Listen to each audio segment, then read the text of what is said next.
minutes après 8 heures, l'invité du forum, Manon Abraham Zinedokwe. Bonjour maître, bienvenue. Merci, bonjour chers amis. Alors, en plein processus d'installation des conseils communaux, l'élection des maires et de leurs adjoints est suspendue. Une loi modificative ou explicative du code électoral est introduite au Parlement, votée en procédure d'urgence pour lever les blocages, dit-on. Comment peut-on qualifier l'acte posé par les députés hier? On peut dire que à quelque chose, malheur est bon. C'est un acte responsable. Vous savez, les vieilles habitudes ressurgissent. Vous avez beau avoir confiance en vos militants, en vos responsables, ce n'est que dans la pratique que vous éprouvez les tests que vous avez pris. Je voudrais d'entrée qu'on retienne une première chose. Oui. Dans une démocratie libérale comme la nôtre, il y a toujours un pouvoir et une opposition, qu'elle soit parlementaire, communale ou extra-parlementaire ou extra-communale. Ça, gardez ça à l'esprit dans l'analyse, dans une démocratie. Ensuite, prenez notre Constitution, que ce soit dans sa version originelle ou la version amendée, l'article 5 est formel. Les partis politiques concourent à l'expression du suffrage. Ça veut dire que la Constitution met les partis politiques au-dessus de tout pour l'animation de la vie politique. Et cette disposition renvoie à la charte des partis politiques pour le fonctionnement, tout ça. Les deux premières chartes que nous avons eues ont fragilisé les partis politiques. C'est ça qui a expliqué la multiplicité des partis que vous avez. Donc, il était nécessaire de faire cette réforme. Elle a été faite au niveau de la charte des partis politiques. Vous verrez qu'il n'y a aucun problème. Les objectifs sont atteints, la réduction est faite, les partis sont d'envergure nationale, de 10 à 15.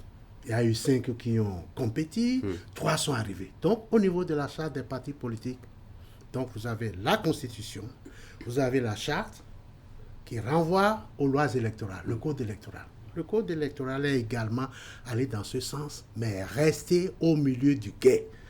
Le code n'est pas allé jusqu'au bout. Le code réformé reconnaît la primauté aux partis politiques puisque désormais, c'est la liste majoritaire qui présente les candidats. Mais présenter les candidats, qu'est-ce que ça veut dire? Malheureusement, il fallait aller jusqu'au bout, mais on est encore revenu donner un peu de poids à des individus qui étaient déjà sur une liste du parti adoubée par le peuple. Donc, c'est là le petit réglage qu'il fallait faire. C'est ça qui a été fait. Les partis politiques sont... Oui, justement, pour faire ce réglage-là, est-ce que ce n'est pas au sein des formations politiques que cela devrait se faire et non repartir à l'Assemblée nationale pour une éventuelle modification de la loi? Ça dépend. Oui. Ça dépend. Si on n'était pas en pleine installation, ce que vous dites là est possible, est faisable, de régler au niveau des partis politiques. Mais c'est essentiel de régler puisque les positionnements, vous savez, un scrutin de liste, c'est différent d'un scrutin uninominal. Un scrutin uninominal, c'est des notables politiques, n'est-ce pas, qui ont leur fief, qui gagnent et qui négocient avec qui ils veulent. Un scrutin de liste, ça veut dire c'est la primauté du parti, c'est la liste du parti. Donc déjà, dans le positionnement des... Donc, vous voyez, on peut, et c'est ce qu'on a cru qu'au niveau des partis, c'était réglé, mais les vieilles habitudes reviennent au galop. Il a fallu ce petit truc que chacun dise, ah, moi je vais être chef d'arrondissement, je vais être maire, tout le monde veut être... Quand même. Non, soyez indulgents pour les partis politiques. Vous pouvez dire que les partis ont manqué de ceci. Non, les partis n'ont pas 10 ans, 20 ans d'existence. À peine 1 an et demi, avec plusieurs. Donc, il faut avouer, avec des grandes formations, des gens venus d'horizons différents, ce n'est pas aussi facile en 1 an, 1 an et demi, n'est-ce pas, que tout soit huilé, que la discipline du parti soit comprise par tout le monde. Même les élus n'ont pas compris le sens de cet article 189 qui dit que c'est le parti majoritaire qui présente. Dans la compréhension. Donc c'est ça, tout est là. Désormais, le parti majoritaire désigne plutôt. Hein, tout à fait. Au lieu de... Prenez l'exemple hein, quand on est dans un régime parlementaire. Le parti qui gagne. Mais c'est son leader qui forme son gouvernement. Donc il fallait aller au bout de cette logique-là.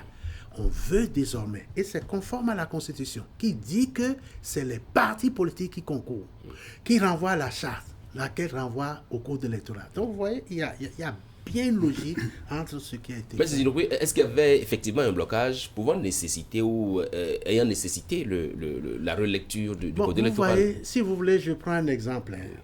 Vous êtes juriste, je vous connais. Une juridiction rend une décision de justice. Chaque partie au procès dit « Ah, c'est moi qui ai gagné ». Donc, chacun l'interprète de sa manière. Qu'est-ce qu'on fait? On fait un recours à l'interprétation devant le juge qui a rendu la décision pour que le juge explicite, qu'on comprenne, que le citoyen lambda comprenne. C'est ce qui s'est passé.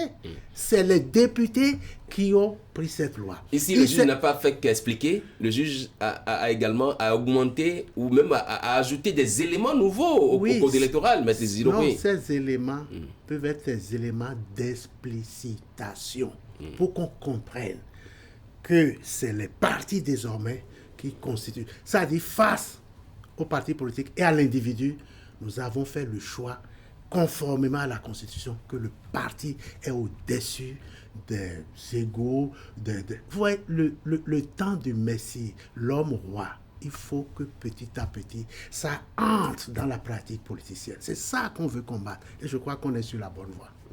Alors, le législateur ne devrait-il pas attendre la fin du processus, le fait d'éprouver un peu les partis politiques avant de procéder à cette modification? Surtout quand on sait que, bon, l'autre point aussi, c'est que la Cour suprême peut à tout moment intervenir après le délai de 15 jours. L'installation des conseils la Cour suprême tranquille. Ici, oui. C'est politique. Oui. Quand vous allez à la Cour suprême, c'est déjà le contentieux. Nous sommes ici à politique. D'accord? C'est possible ce que vous dites. Oui, c'est possible également que l'acteur politique puisse faire traîner un peu les choses parce que voulant aller à un contentieux. Non, bon, est-ce que on va, quand vous êtes majoritaire, vous gagnez, est-ce qu'on va se poser ces questions-là? C'est la discipline, c'est l'indiscipline politique qui nous a amené à ça. Or, au milieu de guet, vous êtes à l'eau, vous êtes au milieu, vous n'avez pas le temps de... Il faut trancher dans le vif, c'est ce qui s'est passé. Quand c'est bloqué, il faut débloquer et avancer. Tout ce que vous dites là après, on va voir ce qu'il faut faire. Mais ce qui est sûr, il faut reconnaître à ce régime-là, parce que en d'autres temps, les rois de l'immobilisme peuvent dire « Ah, laissons, on va voir, on va continuer avec les conciliabules, les combinaisons. » Et c'est ça qui n'est pas bon. Je vous ai dit au départ, dans un régime de démocratie libérale, vous avez d'un côté le pouvoir, de l'autre l'opposition. C'est ça qu'il faut respecter.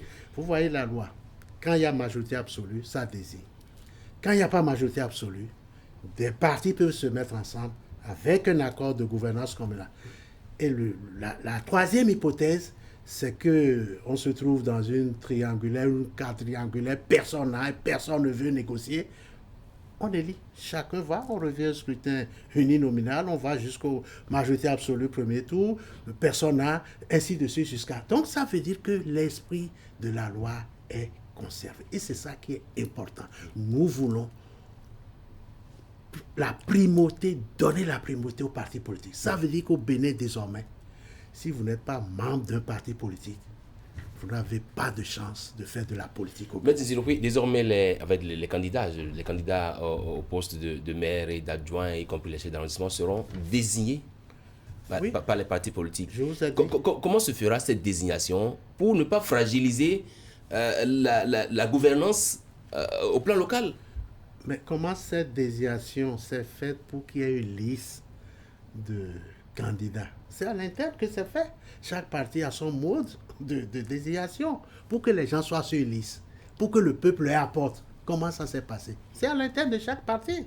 Chaque parti a son mode de désignation. On peut faire des primaires, on peut faire des enquêtes. Donc il y a plusieurs modalités à l'interne. Le parti majoritaire, si le peuple est adoubé par le peuple, il faut laisser à ce parti majoritaire ça veut dire que le peuple a choisi ce parti pour la gouvernance locale. C'est ça. Et je vous ai dit, il faut toujours avoir l'idée mouvance, opposition. Ça veut dire ceux qui enjambent les lignes, ce n'est pas juste. vous ne pouvez pas être de la mouvance, comme on a vu ailleurs, un mouvancier aller négocier. Ça, c'est l'ancienne pratique, ça, les conciliabules.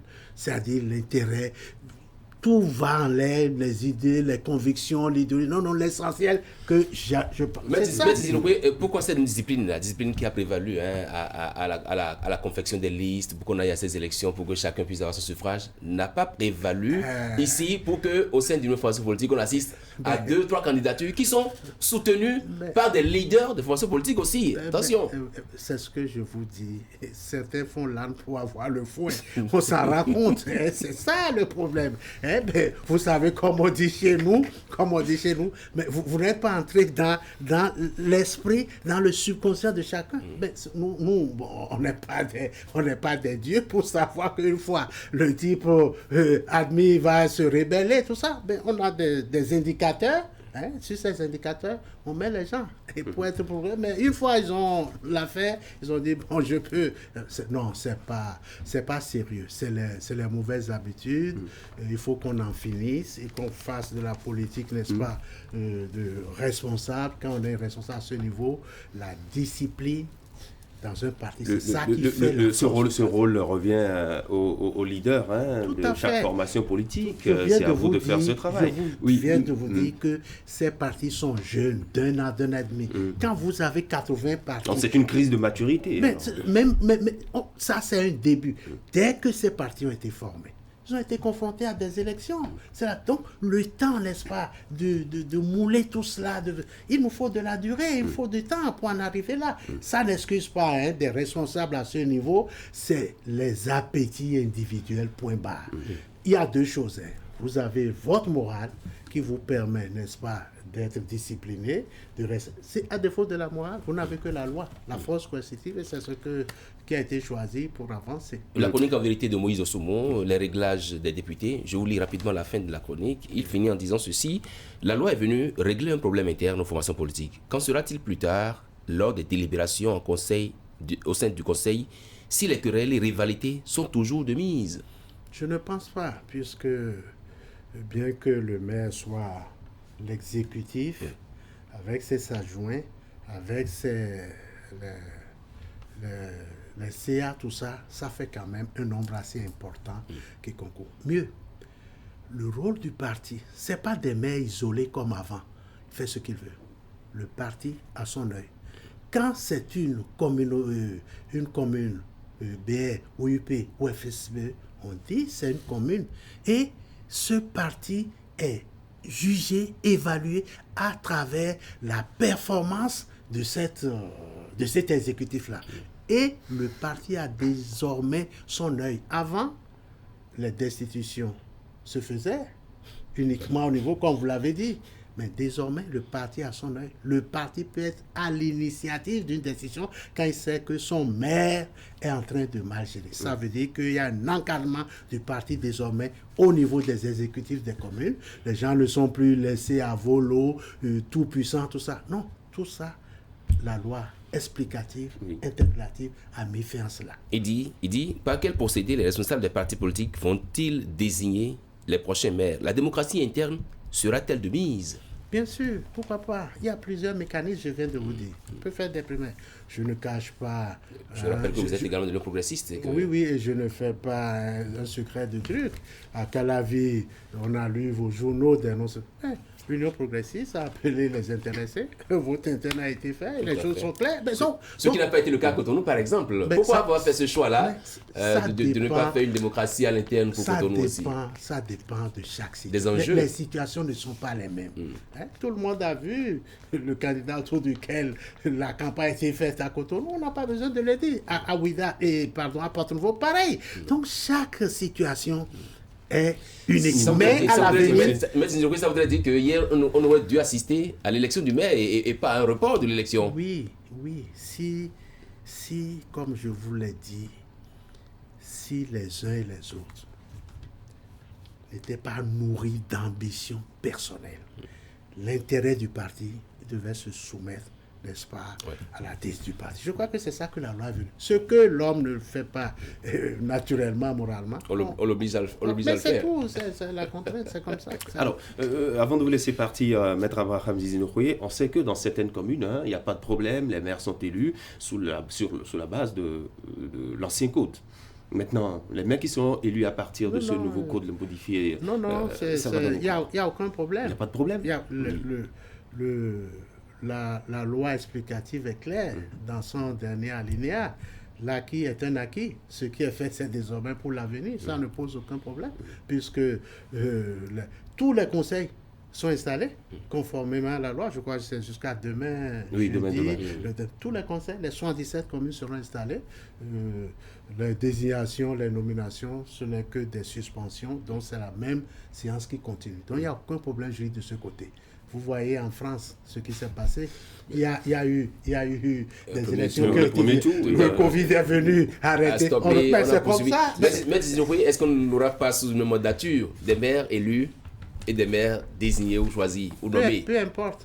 C'est des modes. Des fois, on fait même, comment vous appelez ça, pile ou face pour désigner des gens. C'est des modalités de désignation. Des maires élus, au sort, tout ça là, c'est des modalités, c'est des conventions que l'homme. Il n'y a aucun problème de ce côté-là.